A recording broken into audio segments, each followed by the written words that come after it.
আসসালামু আলাইকুম। আপনি যখন একটি নিউ ফোন মার্কেট থেকে নিয়ে আসেন তখন কিন্তু ফোনের স্পিড থাকে 100 থেকে 100, বাট সেই ফোনটা কিছুদিন ইউজ করার পরে কিন্তু স্পিড আস্তে আস্তে কমতে থাকে। এর কারণ হচ্ছে আপনার ফোনে কিছু সেটিংস রয়েছে, যে সেটিংসগুলি আপনি সঠিকভাবে না করার কারণেই কিন্তু আপনার ফোনটা আস্তে আস্তে স্লো হয়ে যায়। তো আজকের এই ভিডিওতে আমি দেখিয়ে দিব আপনার একদম পুরাতন ফোনকে নতুনের মতো ফাস্ট করবেন কিভাবে। মাত্র 2টি সেটিংস করলেই কিন্তু আপনার ফোন নতুনের মতো ফাস্ট হয়ে যাবে। তাহলে শুরু করা যাক মূল ভিডিও। তার আগে ছোট্ট একটি রিকোয়েস্ট থাকবে, পেজে নতুন হয়ে থাকলে পেজটি ফলো করতে ভুলবেন না। ইউটিউব থেকে যদি দেখে থাকেন আজকের ভিডিও, চ্যানেলটি সাবস্ক্রাইব করে দিবেন, ভিডিওটা শেয়ার করে আরেকটা ভাইকে দেখার সুযোগ করে দিবেন। তাহলে শুরু করা যাক মূল ভিডিও।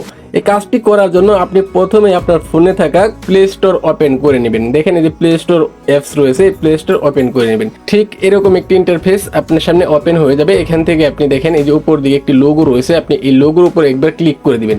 তো অবশ্যই কিন্তু আপনার প্লে স্টোরে একটি জিমেল দেওয়া রয়েছে। যদি আপনার সেই জিমেলে আপনার ছবি দেওয়া থাকে তাহলে কিন্তু এখানে ছবির আইকন দেখাবে, আর যদি ছবি না দেওয়া থাকে তাহলে একটি গোল বৃত্ত দেখাবে। আপনি জাস্ট এই বৃত্তের উপরে একবার ক্লিক করে দিবেন। ক্লিক করে দেওয়ার পর একটু স্ক্রল করে নিচের দিকে আসলে এই দিকে দেখতে পারবেন সেটিংস নামে একটি অপশন রয়েছে। আপনি সেটিংস আইকনে একবার ক্লিক করে দিবেন। ওকে, সেটিংস আইকনে ক্লিক করে দেওয়ার পর একটু নিচের দিকে দেখতে পারবেন এখানে অ্যাবাউট নামে অপশন রয়েছে। আপনি এই অপশনে একবার ক্লিক করে দিবেন।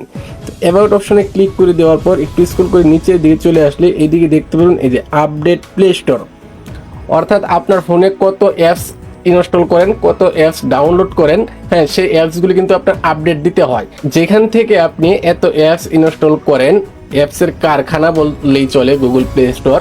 তো এই গুগল প্লে স্টোরকে যদি আপনি আপডেট করে রাখেন তাহলে কিন্তু আপনার ফোন ফাস্ট হয়ে যাবে।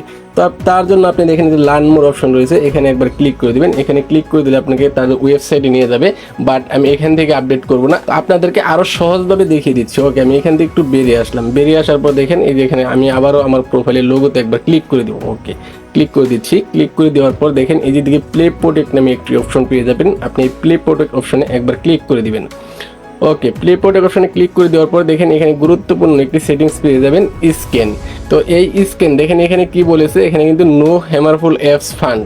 যদি আপনার ফোনে কোনো হ্যামারফুল অ্যাপস থেকে থাকে তাহলে কিন্তু এই স্ক্যানের উপরে ক্লিক করে দিলে এই স্ক্যানে কিন্তু আপনার হ্যামারফুল অ্যাপসগুলি ধরে ফেলবে, যে অ্যাপসগুলি আপনার ফোনের তথ্য চুরি করছে অথবা আপনার ফোনে ক্ষতিকর কোনো অ্যাপস রয়েছে সেই অ্যাপসগুলি স্ক্যানে ধরে ফেলবে এবং সেই অ্যাপসগুলিকে ডিলিট করে দিবে। তো এখন একটু আপনি ব্যাক করে চলে আসবেন। ব্যাক করে চলে আসার পর দেখেন আবারও যে প্রোফাইলের লোগো রয়েছে, আপনি এই প্রোফাইলের লোগোতে আবার একবার ক্লিক করে দেবেন। ক্লিক করে দেওয়ার পর এখন যে গুরুত্বপূর্ণ সেটিংসটা রয়েছে যেদিকে ম্যানেজ অ্যাপ অ্যান্ড ডিভাইস নামে অপশন রয়েছে, আপনি এই অপশনে একবার ক্লিক করে দিবেন। এখানে দেখেন 38টি অ্যাপস আপডেট দিতে হবে। তো এই 38টি অ্যাপস কিন্তু আস্তে আস্তে আমার ফোনটাকে স্লো করে দিচ্ছে। যদি আমি অ্যাপসগুলি আপডেট না দিই তাহলে এক সময় দেখেন আপনার ফোনটা কিন্তু বসে যাবে, আপনার ফোনটার আগের মতো কাজ করবে না। সেক্ষেত্রে আপনি দেখেন যে আপডেট অল এই অপশনে একবার ক্লিক করে দিবেন। ওকে, আমি এই অপশনে ক্লিক করে দিচ্ছি। ক্লিক করে দিলে এখন কিন্তু সবগুলি অ্যাপস আপডেট হওয়া শুরু করবে। দেখেন এই যে আস্তে আস্তে কিন্তু অ্যাপসগুলি আপডেট হচ্ছে। তো এখন যদি সি ডিটেলসে ক্লিক করেন তাহলে কিন্তু দেখতে পারবেন আপনার সবগুলি অ্যাপস কিন্তু এখান থেকে আপডেট নিচ্ছে।